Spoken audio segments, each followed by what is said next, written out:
Welcome to A Slob Comes Clean, the podcast. I am Dana K. White. I share my personal deslobification process. As I figure out ways to keep my own home under control, I share the truth about cleaning and organizing strategies that actually work in real life for real people who don't love cleaning and organizing. Thanks for joining me today. This is podcast number 456, and I think I'm going to call it Legitimately Challenging Challenges.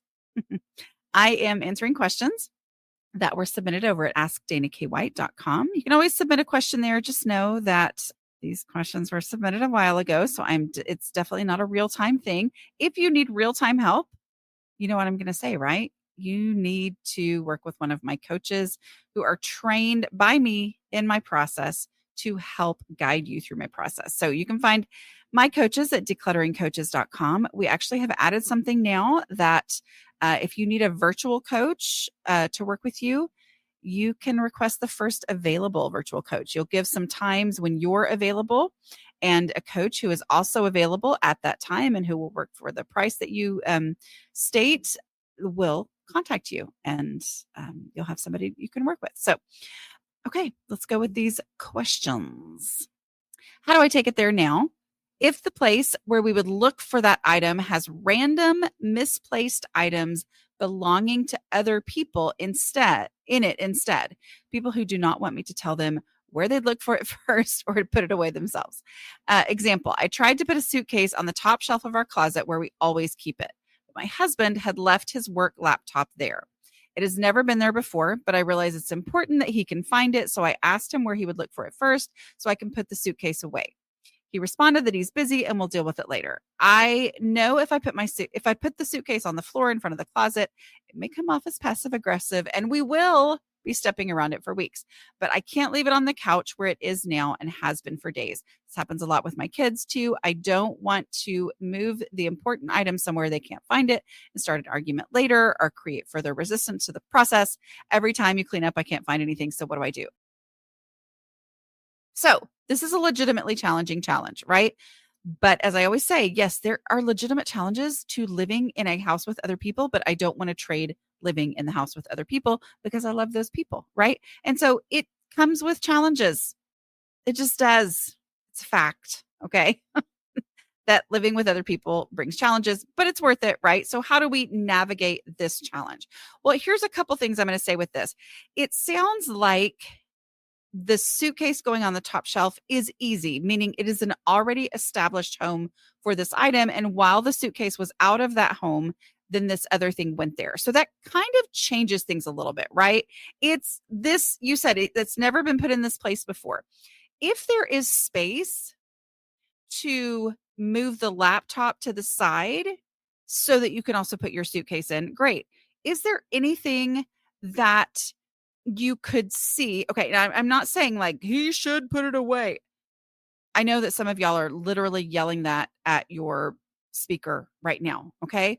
That is not a helpful thing to say. So I'm not going to say it, right? It whatever the situation, we're going to deal with the actual situation that you are truly facing, and we're not going to get lost in shoulds because shoulds are not helpful. Okay, all right. I'm sorry. I had to give a little speech to the people who haven't actually said the thing yet because I'm saying this and no one's heard it at the time when I'm saying it. But also, I know some of y'all are saying it. All right. So that's not helpful. Okay. But you could look and say, you know what? Because we're all in a constant state of decluttering. We all need to have less stuff in our home. I would say the vast majority of people listening to me right now is who I'm talking about when I say we all. Like, it's good to get rid of stuff. So is there anything else that is on that top shelf that you could go, oh, actually, I could get rid of this thing and then I could still put the suitcase up there and there would still be the room for the laptop, right? I think it is valid that you asked your husband, where he would look for it first. I am going to ask, is there an established place for his laptop? Is there a place where he normally puts it, right? If you've been, somebody in my Kindred Spirits call just recently said that they call it doing a Dana or Dana-ing the room or something like that. Is he like, oh my goodness, here she goes again with the where would I look for this first, right? Like, is there a place though where the laptop normally goes? That's actually easy. And if you know where that is, you may not need to ask him, that, right? And sometimes I know for myself, and we, as the person who is really into decluttering and is maybe frustrated that not everybody else in the house is as into decluttering as we are, we can be like, hey, where would you look for this first? When in reality, if I think about it, I'm like, actually, it does have an established home. Maybe it's the bag that he generally takes to work, and uses his laptop, whatever. Maybe it's on the desk where it is. Like, if there's a place where it normally is, the reality is, if this is a random place where it got stuck away, then there's a decent chance he's not going to remember that he put it in there in that spot, right? So that the other thing is to, since this is a place that is established for the suitcase, it is a valid thing. I'm a big fan of just accepting the fact that everybody asks me where things go. Does it drive me bananas sometimes? Absolutely it does, right? I'm not saying it doesn't drive me bananas, but it is a fact that, hey, where's the such and such? So I put it in place where I would look for it first. Okay. Now you have to be careful. You've already had this conversation of where would you look for this first? I don't know. Okay. Well, then I'm going to set it where I would look for it first. So just ask me when you need it. Right. Like, to take the pressure off, because if he's in the middle of a project and he's like, oh my word, here she goes again, decluttering. And you have this reaction every time you clean up, I can't find anything. But decluttering is putting things in their very best home. And if there's no home, then getting rid of it, but you're not going to get rid of his work laptop. Okay. Yeah, there we go. That's my answer. In considering two of your decluttering strategies, I'm a little confused on how to go about this. I know we aren't supposed to dump out a space to declutter, but how do I keep, if you're new here and you're like, what? You're not supposed to dump out a space to declutter. I'm just thought I would let you know, this is me stopping in the middle of this thing. Welcome to how things go around here. But I have a no mess decluttering process, and the no mess decluttering process means never pulling everything out of a space, because that's how you end up in a situation where it's worse than it was before you started, and then life happens and blah, blah, blah. Okay. So I have the no mess decluttering process. That's what they're talking about here. So the person says, I know we aren't supposed to dump out a space to declutter, but how do I keep from dumping out everything and then put only my favorites back until the space is full? Example, a shelf of books that needs to be decluttered. Do I take them all off and put them back one by one, starting with favorites until the shelf is full? Or do I just identify the favorites and then take the others off? Thanks. Your methods have helped me tremendously. I finally have a system that works. Yay. Okay. So I get that this, is confusing. So the fifth step of the process is to embrace the realities of the space and keep only your favorites. Okay. So remove your least favorite. So basically, according to your question that you said is, do I identify the favorites and take the others off? Yes. The easier way to do that is to say, what's my least favorite, and take those off until they fit. But the thing I want to say is that this is the fifth step of a 5-step process. And there is a big reason why there is where there are 4 steps before you get to that point. Okay. Now, it may be that you only have books on the bookshelf, but go ahead and go through the process. Even if it's a quick matter of, is there any trash? No, there's no trash. Is there anything easy that belongs somewhere else that for some reason it's here and I already know where else it should go? Nope. Okay. Is there any obvious donations? Nope. Okay. Most likely, especially on that obvious donations, even if you are at the point where like every single thing there is a book, if you ask yourself, are there any obvious donations? That's going to remove some things. Everything that you remove makes that step 5 where you are down to, oh no, every single thing here is something that I wish I could keep, but there's just no space. There's going to be less to deal with, less to be daunting if you have gone through the first 4 steps before you get there. But yes, at that point, instead of pulling things off and putting your favorites back, remove your least favorites until what's left fits usably, functionally, get-toably, all that. We live in a tiny apartment that is decluttered and under control thanks to you. Yay! It's really thanks to you. You've done the work, right? The problem is I store a lot of things in a shed at my in-laws a few miles from us. seasonal clothes and decor, books, sentimental stuff, kids' toys, collectibles, anything that we don't currently use or have space for. Some of the things I know will be used when we move into a bigger home, but there is just so much in there. I've decluttered a few times. Trash and donations were pretty easy, but I can't use the take it there now. I would like to simplify that shed so it's easy when we have to switch clothes, stuff for the season, and know exactly what I have and where it is. Okay. I love this question. All right.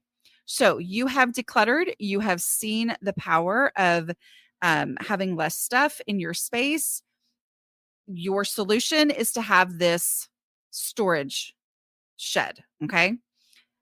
You're very grateful for that. And you can use it well. Well, actually, the goal is to use it well, right? And to remember that a storage shed is not the same thing as a dumping ground. Okay.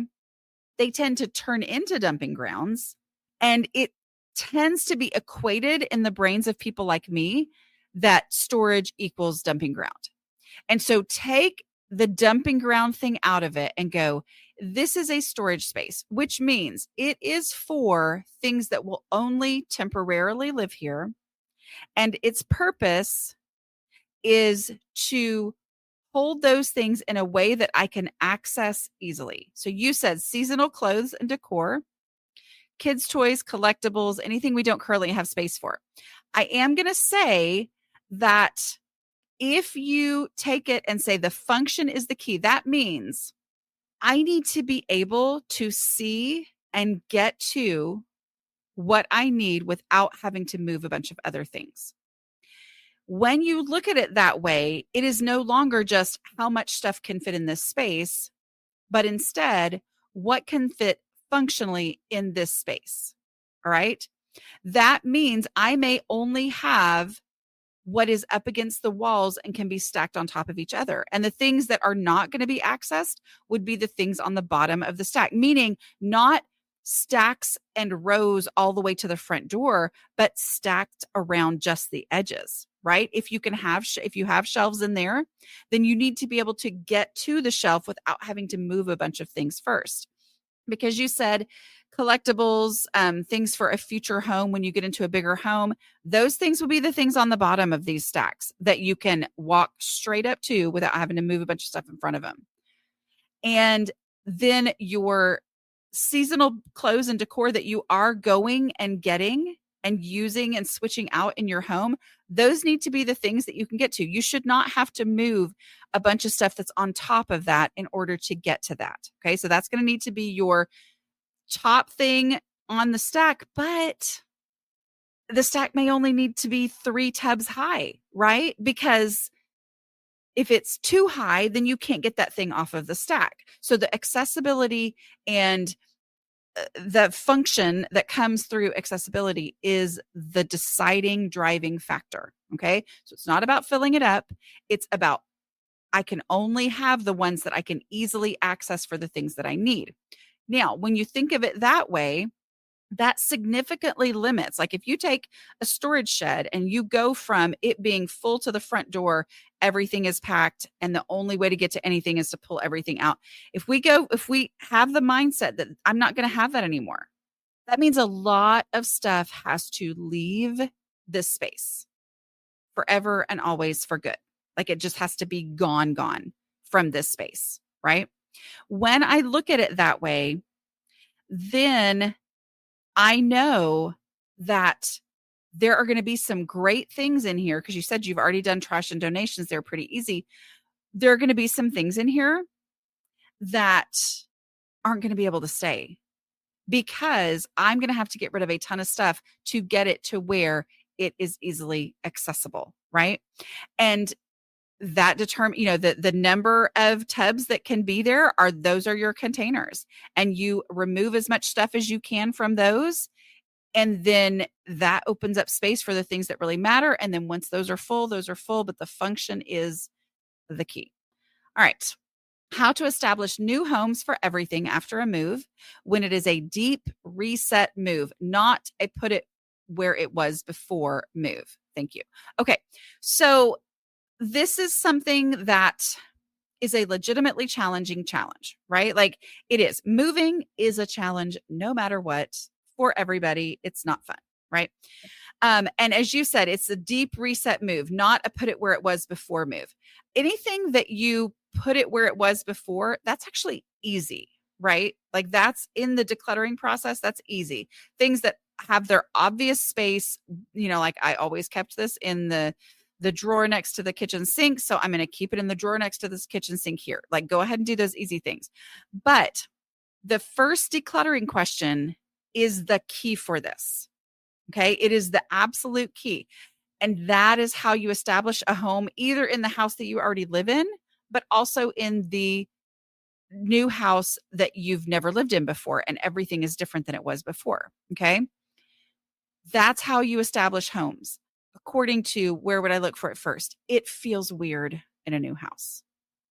It feels weird in a new house that is very different and set up very differently from your old house. So we're going to ask the question, if I needed this item, where would I look for it first? Stand where you are with the item in your hand, name the item. If I needed a travel size lotion, where would I look for it first? And then imagine yourself in your new house needing a travel size lotion and think of where's the first place where you would look. Like if you did just start sticking stuff everywhere, which is what you're trying not to do, if you had stuck stuff everywhere and every single time you needed anything, it was this big, dramatic, difficult thing, where's the first place where you would go with no confidence it was going to be there at what you thought was the beginning of a 3-hour search through your house, tearing everything apart, right? Like that's what you do. Where would I look first for this? You're asking that question for things that you don't know what its home is. This is how you give it a home. Where would I look for it first? And this is so important after a move, especially after a deep reset move, as you call it. Okay. Is to really identify and embrace those instincts and go with it that way. And if there is not a place for it, then it can't stay in your home, right? And if you continue, the taking it there now is the key to this. Go ahead and take it to that space. As you do more and more and more things, as you bring something to the place where you would look for it first, you're like, oh no, that place is already full. Well, then you have to make the decision. Am I willing to remove something in order to create the space I need for this item? Or am I not willing to, and therefore this item is actually not as important to me as I thought it was, right? Next, I have been decluttering my kitchen. Some of the cabinets have very high shelves that require a ladder to reach. Recently, I reached one of the shelves and pulled the things out, bending to place them all on the counter. I know, not the best idea. It took me a couple days to clear the counter again, but climbing up and down the ladder for each item isn't good either. I still have several of these shelves to go. How should I go about not making a bigger mess but still getting the shelves done?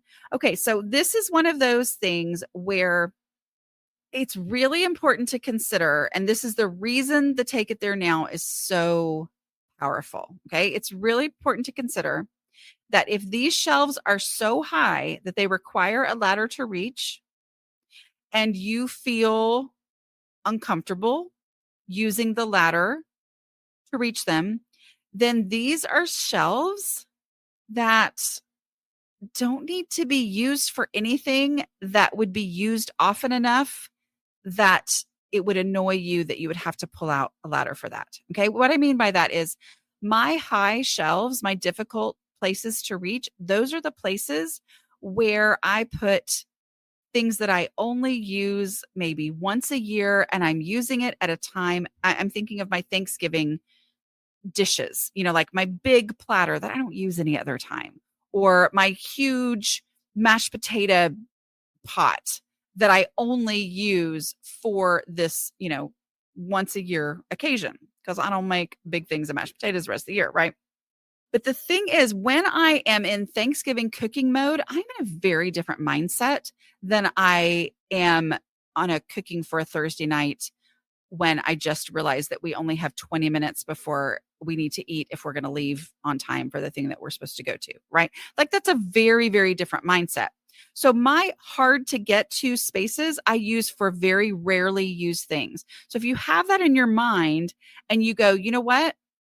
The taking it there now is the thing that is probably going to help me get rid of things. Yes, it's going to go slower.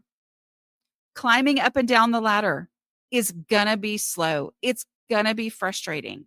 But that process of that helps you really, really get in your brain that this top shelf needs to be either empty or only have on it things that I am willing to pull out the ladder to get. Okay. And therefore, that means more things need to go into the trash or the donate box. So having the donate box on the counter means that as I take something out and I go, oh no, okay, where would I look for this first? I have to take it there now. And I'm like, taking it there now is going to mean climbing down the ladder. And I'm like, well, you know what? Actually, that donate box, I could just set it in that donate box. Or if it's not breakable, although it probably is because it's in the kitchen, drop it in that donate box. I could just do that. And then I wouldn't have to climb down the ladder.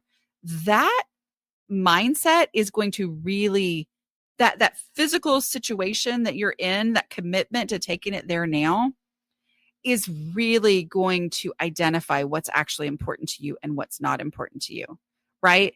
Because otherwise it's like, oh yeah, I'll set this aside because I'll want it. I want that. Right. But if I have to climb down the ladder, then I really know if I actually really want that. That's a huge part of the value of taking it there now, is it will really help you identify what things are actually important to you. Hey, Dana, I love the reality check of your container concept. Every time I reach a limit, though, I catch myself thinking, well, I can just get a bigger container, no problem, right? How do I handle that? I love this question. I think it's one that a lot of people face. So the container concept, for those of you who are new, I have other videos and blog posts and all of that where I really dive into what the container concept is. The very short version of it, though, is that space is finite and containers are not meant to put things in. They are meant to serve as limits. And when I view containers, bins, baskets, all that kind of stuff, and also every physical space, every shelf, every closet, every drawer as a limit, then it makes decluttering easier because I keep my favorite ones in there and anything that doesn't fit doesn't get to stay, right? And so it helps me sort out what's favorite and least favorite, right? So if the thing is full and I've already removed trash, easy stuff, obvious donations, and I've gone through the 2 decluttering questions to get anything out, but it's still that doesn't need to be there, but it's still there and it's still full, then I'm going to pull out my least favorites until it fits in that container. But what do you do when you catch yourself thinking, well, I can just get a bigger container? It's not that you can't get a bigger container, but the reality is the room that this is in is also a container. So let's say though that you're talking about the example I always use, which is, a bucket to put crayons in. Okay. That was exactly what I used to think. Was I filled up a bucket of crayons and I still had more crayons. So I bought another bucket and I put crayons in that. And then I bought another bucket, put crayons in that. But the reality was when I went to go put I went to go put those buckets on the shelf, my shelf couldn't hold all the buckets of crayons. The shelf is a container too. The size of the shelf determines the size of container that it can fit on it, right? Like, so I could buy a bigger container, but the place where that container goes is also a container. And so it determines how big the container can be. The shelf that the container is going to sit on determines how big the container can be. And if you're thinking, well, I'll just buy more shelves, because that's what I would think, right? That's what I used to think. Well, the size of the room determines how many shelves I can have. And the size of my house determines how many rooms there are. And I carry it all the way out to go, every space, every physical space is a container. My house is a container. And here's the other thing, function. Okay. I used to think buying more shelves was the answer. I would buy more shelves and it was hard to function in my house. Kind of like we talked earlier about that storage space. It's all about the being able to access the things and being able to do things. I had so many shelves in my house that it was hard to move around in my house. And also, having more shelves never solved my clutter problem ever. Did not. I mean, if you're like, "Oh, it would solve mine," I'm going to ask you, have you bought more shelves and did it get any better or not? Right? Like for me, that never solved my clutter problem, having more shelves, but it always felt like it was going to, right? And so the people in my house and the things that we need to do, the function that we need to accomplish in our home, that is the key, right? Like that's the first thing that deserves space in my home. So if anything that I'm keeping in order to keep a bigger container, in order to keep more stuff, any, shelf or whatever, that's making it harder to move through a room or sit at the table. I mean, I can remember having a shelf in my breakfast area where our table was that we sat at to eat as a family. That shelf made it hard to maneuver around to be able to get to my chair at the table. That means that shelf was making it harder to live in my house. It meant that the shelf didn't fit in the container of the room because it kept me from being able to function as we needed to function in the room. Right. And so therefore the shelf had to go. And once the shelf went, it freed up space and I could do the things that I needed to do. So carry the container concept all the way out. Like carry it out to the very, very end and acknowledge that your house is a container. And the first thing that deserves space is the people who live in it. And they need to be able to function within that space. Okay. All right. This is a really legitimately challenging challenge. And I'm sorry that you went through this. We got water in our basement and need to declutter and take up damaged flooring. This is me talking now. I'm so sorry. I'm so sorry. This just sounds dreadful, right? Advice for how and where to start trash. I know when everything is a jumble and probably needs to be removed and then put back. Is this a time to rent a storage unit to hold our belongings while we replace the floor? Maybe. My answer is maybe. Maybe it is a time for you to have a storage unit, but I'm going to say not yet.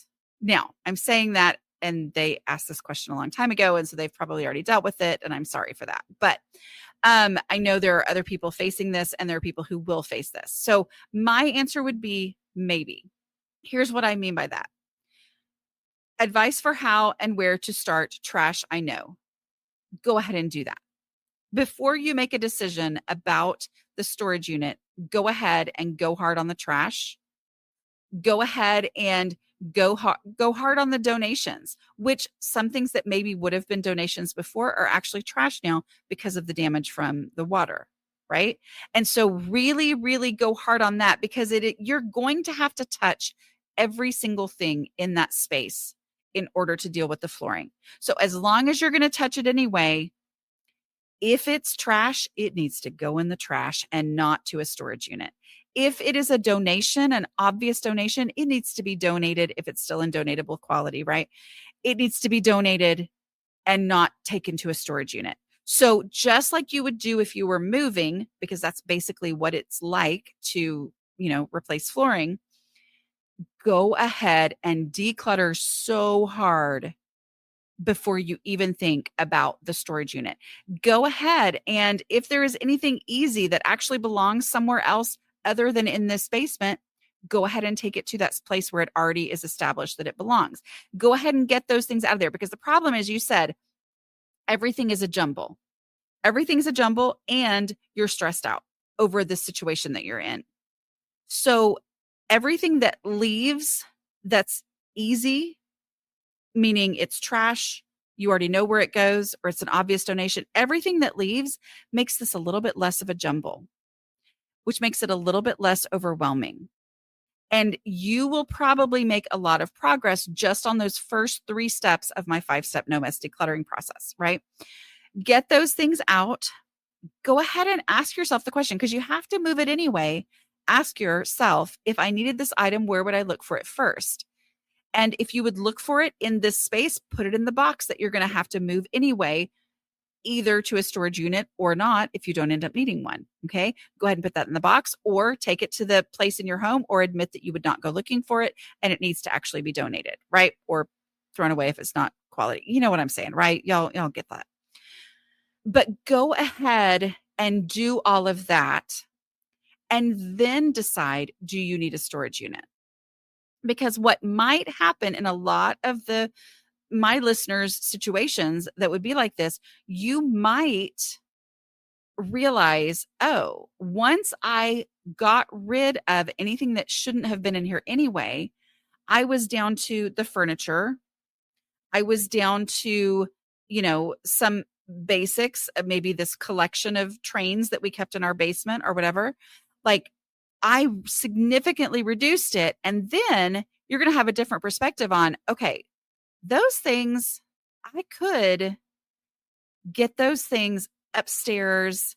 And yes, it's going to be really frustrating for a day, but that's just part of the reality of changing your flooring, right? I'm going to put those things in there.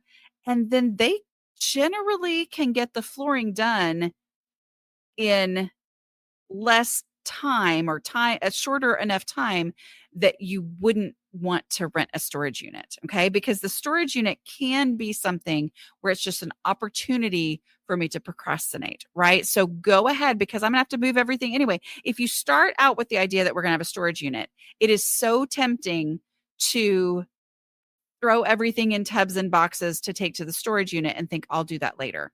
But go ahead and do that now. And then you'll have an idea of whether or not you actually need a storage unit. Okay.